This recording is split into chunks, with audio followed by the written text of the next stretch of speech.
বোচাগঞ্জ উপজেলার কংসরা, কেরালগাঁও, ডহরা, জাবাবিরপুর উচ্চ বিদ্যালয়ের প্রধান শিক্ষক মোহাম্মদ আফসার উদ্দিন আকরাম চৌধুরীর বিরুদ্ধে স্বজনপ্রীতি ও শিক্ষক হয়রানির অভিযোগে প্রধান শিক্ষকের অপসারণ চেয়ে বৃহস্পতিবার বিদ্যালয়ে বিক্ষোভ করেছে শিক্ষার্থীরা। বিদ্যালয়ের আইসিটি শিক্ষক শিরিন আক্তার জানিয়েছে, তিনি 20 বছর ধরে এই প্রতিষ্ঠানে চাকরি করছেন। এর মধ্যে তিনি 14 বছর বিনা বেতনে নিজস্ব অর্থ খরচ করে এই প্রতিষ্ঠানটির উন্নয়নে কাজ করা সত্ত্বেও প্রতিষ্ঠানের প্রধান শিক্ষক তার সাথে বৈরী আচরণ, বিভিন্ন অজুহাতে অর্থ আদায়, বেতন উত্তোলনে হয়রানি, অশ্লীল ভাষায় গালবন্ধ, এমনকি অ্যাক্সিডেন্ট অসুস্থ থাকাকালীন হাজিরা খাতায় স্বাক্ষরের ক্ষেত্রে স্বজনপ্রীতি করেছেন। বিদ্যালয়ের শিক্ষার্থী নুসরাত জানিয়েছেন, ম্যাডামের প্রতি অবিচারের ব্যাপারে প্রতিবাদ করায় আমাকেও পা ভেঙে দেওয়া সহ নানা রকমের হুমকি প্রদান করা হয়েছে। অভিভাবকরা জানিয়েছে, ঠিকমতো ক্লাস নিচ্ছে না শিক্ষকরা। এই বিষয়ে বিদ্যালয়ের প্রধান শিক্ষক বলেন, আমার বিরুদ্ধে আনীত সকল অভিযোগ মিথ্যা। আইসিটি শিক্ষক শিরিন আক্তার অসুস্থ হওয়ার পর থেকেই অনিয়মিতভাবে বিদ্যালয়ে আসেন। 2 দিনের ছুটি নিয়ে 5 দিন অনুপস্থিত থাকেন। তবে মেডিকেল সার্টিফিকেট দিয়ে ছুটির আবেদন করতে বলা হলে সেটি শোনেন না। তিনি আমাকে প্রধান শিক্ষক হিসেবে মূল্যায়ন করেন না। প্রতিবাদ করলে অকথ্য ভাষায় গালিগালাজ করেন এবং বলে, আমার ছেলে বুয়েটে পড়ালেখা করে, বৈষম্য বিরোধী ছাত্র আন্দোলনে ছিল। আমার সচিব আছে, কিভাবে আপনাকে প্রধান শিক্ষকের পদ থেকে নামাতে হয় সেটি আমার জানা আছে। মূলত উনি আমাকে পছন্দ করেন না, যে কারণে শিক্ষার্থীদের ভুল বুঝে আমাকে হয়রানি করতে চাচ্ছে। আমি শিরিন আক্তার, আমি কেডিবি স্কুলের আইসিটি টিচার।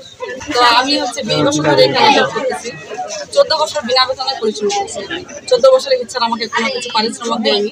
ফেরিগঞ্জ থেকে প্রতিদিন আমি যাওয়া আসা করতাম। মাঝে সাথে একটা অফ রাখতাম, মিথ্যা কথা বলবো না।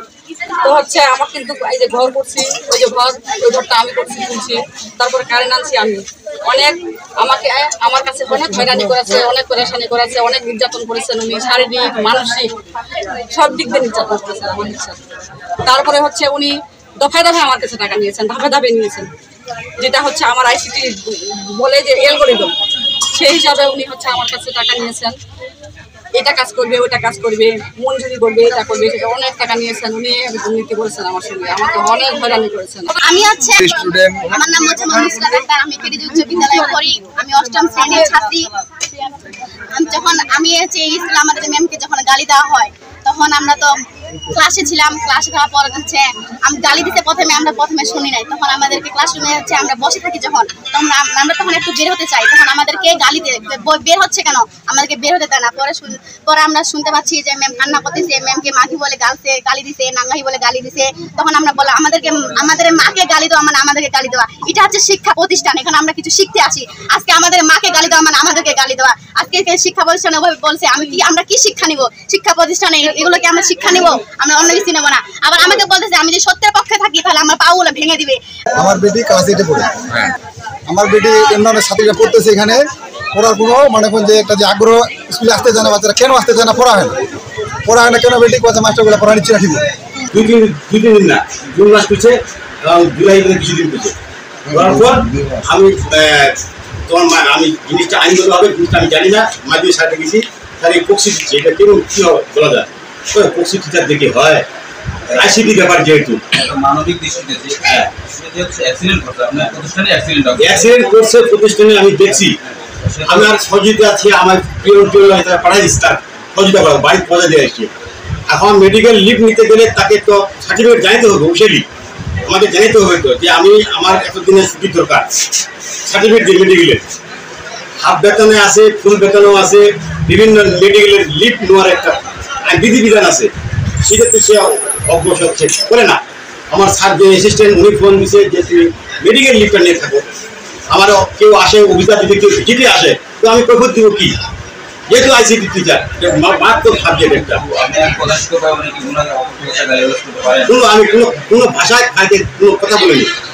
অসুস্থ আমার স্যারগুলো আছে এখানে না, এগুলো সব ভুয়া, এগুলো একদম না। আমি তো এখানে থাকি, আমাকে ওই অফিসে ওখানে ঢুকে সে গালিগালাজ করতেছে, অত অকথ্য কথা। 3 দিন অনুপস্থিত করার পর তখন আমি বারান্দায় গেছি, কে গালিগালাজ করতেছে আমাকে, কেন আমি অনুপস্থিত করতে পারবো না?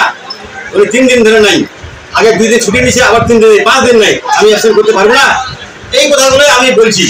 তারপর আমার পর চেতে গেছে, আমাকে ওর চেহারা আমি দেখিনি, ওই রুমে আছে, আমি বারান্দায় এদিকে, আমি চেহারাও দেখিনি। সত্যি কথা, আমি একটা খাইতে বলবো না এখানে, আমি তার চেহারাটা দেখিনি ওদিনকে।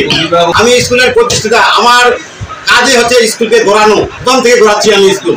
কোথায় কি হচ্ছে না জমি জায়গা হতে আরম্ভ করে গাছপালা হতে এই প্রতিটা আমার হাতে গড়া। আমি আমার কোনো কাজ নাই, স্কুল ছাড়া কোনো কাজ নাই। আপনি আমার স্কুলে আরো বিভিন্ন হেডমাস্টার আছে, আমার কোনো শুনে দেখবেন আপনার।